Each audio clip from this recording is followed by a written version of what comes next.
Welcome, fellow humans, or at least I hope you're human and not some incredibly advanced AI watching this video for research purposes. But even if you are, you might want to stick around because today we're talking about and why humans, unlike digital avatars, still need bodies. For years, we were promised that the internet would bring us together. Social media, virtual worlds, and endless Zoom calls were meant to replace real-life communities. But have we really built a new utopia? Or have we just created a world where people have hundreds of friends but no one to help them move a couch? It all started with good intentions. Technology connected people across the globe, making it possible for you to be insulted in 12 different languages before breakfast. Facebook, Twitter, and other platforms claim to offer community, but in reality they optimize for engagement, meaning the more we argue, the more profitable they become. We thought we were gaining connection, but what we really got was algorithm-driven isolation. Our online experiences are carefully curated echo chambers where we only see what keeps us scrolling, whether that's cat videos or existential despair. Here's the uncomfortable truth. Humans have bodies, and bodies matter. You can't get a hug from a tweet.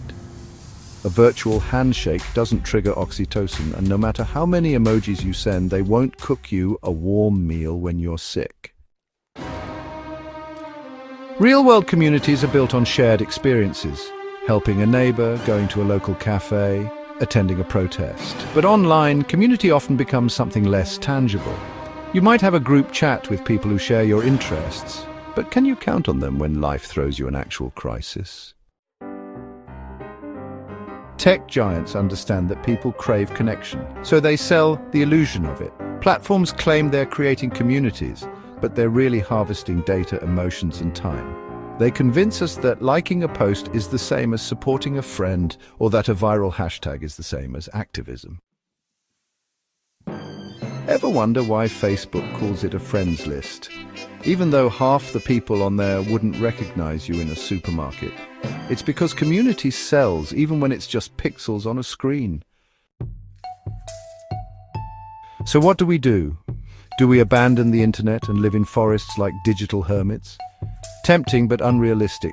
Instead, we need to remember that real community requires more than Wi-Fi.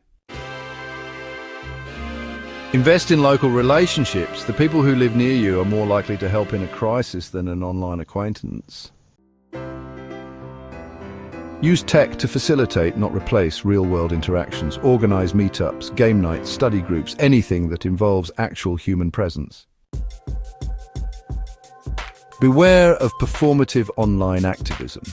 Posting about an issue is easy. Actually, making change requires real-world action. Disconnect to reconnect, spend some time offline, your nervous system will thank you. In the end, digital communities aren't inherently bad, but they're not a substitute for being physically present with other people. The internet can supplement our relationships, but it can't replace the human need for eye contact, shared meals, and in-person connection. So before you get lost in another endless scroll, remember, your real community isn't in the comments section. It's out there waiting for you to show up. I am your guide, Antonio Klim. May the pseudo-powers be always with you.